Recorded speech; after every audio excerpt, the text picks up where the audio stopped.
이재명 대표가 출석하겠다고 얘기하지 않았습니까? 검찰도 굉장히 바빠지고 있습니다. 준비를 잘 해야 그 짧은 시간 안에 이재명 대표에 대한 어떤 조사를 잘 마무리 지을 수 있기 때문입니다. 자, 그 과정에서 팽팽한 긴장감도 포착이 되고 있는데 화면 좀 보겠습니다. 자, 검찰이 정진상 측과도 팽팽한 긴장감이 나오고 있다는 소리가 나오고 있습니다.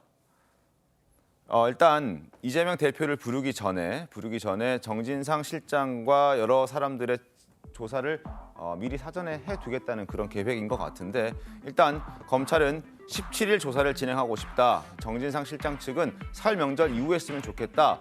이렇게 지금 좀 신경전을 벌이고 있는 것이고 그렇다면 변호사 조력권을 포기한 것으로 알겠다. 이렇게 얘기했습니다. 정진상 전 실장도 검찰 출석해 진술 거부한다. 변호인도 검찰이 이재명 대표 출석 전에 조사 마치려고 무리하게 밀어붙이고 있다. 뭐 이런 지적들이 나오고 있는 상황입니다. 어떻게 좀 보셨습니까, 김진일 변호사님? 네, 뭐 원론적인 측면에서는 일단 뭐 수사기관에 출석하는 부분, 이 부분에 네. 있어서 뭐 변호사, 그러니까 변호인하고 그다음 피의자, 그럼 수사기관 이 3자가 뭐 시간을 좀 사전에 조율하고 이런 것이 통상적이긴 합니다. 근데 네. 때에 따라서는 또 그렇지 않은 경우도 있고, 특히 이제 좀 사안이 중대하거나 저도 이제 그런 경우를 몇 번 겪어봤지만 왜냐하면 피의자들이 뭐 사안이 중대하고 좀 증거인멸 우려가 있는 이런 사건들은 오히려 변호사를 통해 가지고 이제 시간을 끄는 경우가 상당히 많습니다. 이 사안도 내용을 좀 살펴보면 결국 변호사가 이날 이제 출석이 뭐 어렵다 이렇게 통보를 하면 좀 시간이 안 맞았던 것 같은데 그럴 경우에는 차라리 검찰이 이거는 좀 판단했을 때 의도적으로 시간 끄는 것 같다. 그러면 딱 그냥 피의자한테만 그럼 이때 나오고 변호사는 안 나오는 걸로 하시죠. 이렇게 연락을 하는 경우가 있고 저도 사실 그런 연락을 받아본 경우도 있기 때문에 그리고 만약에 변호사가 한 분이 그때 시간이 안 된다고 하면 변호사를 교체하는 게 맞지 단순히 변호사가 못 온다고 해가지고 뭐 이 조사를 늦추고 싶다 이런 거는 뭐 수사기관이 보기엔 굉장히 좀 안 좋게 볼 수도 있습니다. 알겠습니다.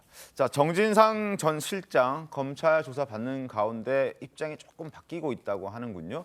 과거 지금 검찰 출석 당시 그때 모습을 잠깐 보도록 하겠습니다.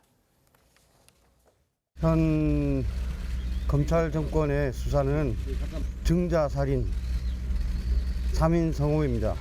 군사 정권보다 더한 검찰 정권의 수사는 살아있는 권력에도 향해야 할 것입니다. 지금 대한민국 제1당 대표의 정무조정 실장입니다. 근데 도망간다고요? 혐의를 이렇게 부인하는 상황에 도주하면 인정하는 거 아니에요? 자, 정진상 전 실장 그리고 김용 전 부원장 여러 가지 말들이 좀 나오고 있는데 어떤 얘기들이 있는지 좀 보겠습니다. 정진상, 김용의 거짓 진술 의혹. 지난해 1월에 김만배와 2번 인사한 것 외에 따로 연락한 적 없다 이렇게 얘기를 했었는데 최근에 검찰이 지난 8개월간 29차례 통화한 기록이 있다. 이걸 제시를 했더니요. 이렇게 얘기합니다. 특별히 이분과 깊은 얘기한 게 아니라 그냥 세상 돌아가는 얘기를 했을 뿐이다. 이렇게 얘기를 했다고 하고요. 그리고 김용 전 부원장 역시 2014년 6월쯤 김만배 씨와 식사한 적 없다 이렇게 얘기했는데 식당의 사장은 이들을 기억하고 있었습니다. 이재명 성남시장 재선 전후로 정진상, 김용, 김만배, 유동규 씨가 함께 왔다. 지정된 방이 있었고 어떤 술을 먹었는지도 기억한다라고 해당 가게 주인은 이 상황을 기억하고 있었습니다. 어떻습니까, 윤석 대변인? 세상 돌아가는 얘기를 이렇게 자주 할 수도 있고. 제가 아까 이재명 대표 얘기했잖아요. 모른다고 했다가 기억이 안 난다로 바뀌는 그 과정. 이 측근이라고 지목한 두 분도 거의 똑같지 않습니까? 8개월 동안 29번 동안 통화를 했다. 그러면은 대충 일주일에 한 번 정도 전화를 한 셈인데 세상 돌아가는 얘기를 일주일에 한 번 정도 할 사이라면 어떤 사이겠느냐. 뭐 전화만 했겠습니까? 그렇게 생각할 수 있는 거고. 김용 씨도 보세요. 밥 먹은 적 없다고 했는데 식당 주인이 기억을 하잖아요. 네. 어떤 술 먹은 것까지도 기억을 한다고 하는데 뭐 식당 주인의 이제 그 진술을 당연히 믿고 이제 하는 얘기이긴 하지만 저렇게 말을 바꾸고 증거를 들이대도 아니라고 하면서 빠져나간 적을 보면 지금까지 검찰 수사 과정을 민주당이 공격하는 부분에 대해서 저희도 얘기할 수 있는 거예요. 검찰 수사가 무리하다고 얘기하지만 저렇게 증거를 들이대도 자꾸 말이 바뀌는 이 상황. 민주당에서 그럼 이 수사를 보는 관점은 바뀔 수 있겠습니까? 저는 그걸 묻고 싶어요. 함수대 저 식당 주인 대단한 기억력인데요. 9년 전에 어떤 술을 기억해요? 저 뭐 어떤 분인지 한번 만나보고 싶습니다. 저는 뭐 지난주에 먹은 술 기억 잘 못하는데 그래서 이 말씀 드리고 싶어요. 저는 무슨 뭐 이런 상당히 저런 보도나 내용이 경위나 정확한 상황을 봐야 되지 않겠습니까? 딱 떨어져 나오면 정진상 거짓말했네. 또 김용 거짓말했네.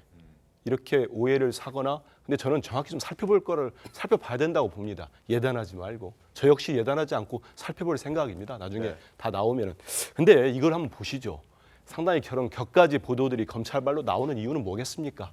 재판도 본격적으로 이루어지기 전에 이미 범죄자 프레임을 씌우게 한 거예요. 네. 거짓말쟁이다 씌우는 건데 뭐라도 대장동에 뭐 국민들께서 저런 많은 보도들 보면은 상당히 이렇게 여러 가지로 혼란스러울 수 있는데 간단하게 요약하면 딱 두 가지입니다. 첫째, 민간 공동 개발로 민간업자들이 다 가져갈 돈을 당시 성남시장 이재명이 5,503억을 환수했고 당시 땅값이 오르지 않은 상황에서는 70%를 환수해냈다. 그리고 지난 16일 날 저런 내용뿐만 아니고요. 이건 공개된 거니까 한번 찾아보십시오. 네. 지난 16일 재판에서 정민용 변호사라는 남북과 절친한 변호사가 아주 중요한 진술을 했습니다.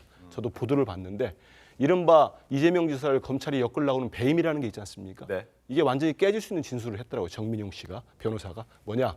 초과 이익 환수 조항은 성안된 적도 없고 시도된 적도 없다. 그렇기 때문에 삭제된 적도 없다. 이런 재판에서 진술을 해요. 그렇기 때문에 이거 좀 볼 필요가 있을 것 같고 이번에 진술은 뭐 지금 다 믿을 수 없는 거 아니겠습니까? 네. 또 봐야 될 거고 재판을.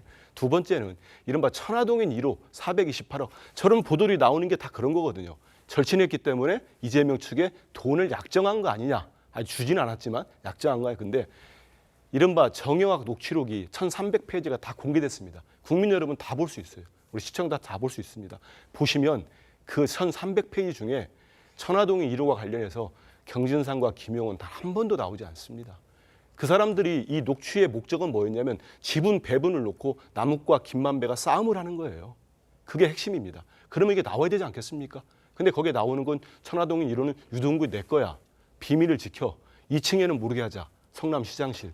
이런 것들이 본류기 때문에 저런 식의 뭐 과도하게 흘려지는 보도가 있더라도 우리 국민들께서 좀 어떤 게 핵심인지를 살펴보신다면은 혼란스럽지 않게 사건의 진상을 볼 수 있을 것 같습니다. 알겠습니다. 자, 지금 우리가 이 상황을 보는 건 이거예요. 자꾸 두 번을 만났는데 29차례 통화를 했는데 왜 두 번이냐? 그리고 왜 안 만났는데 만났냐? 이거보다 더 중요한 건 뭐냐면 이 사람들의 관계예요.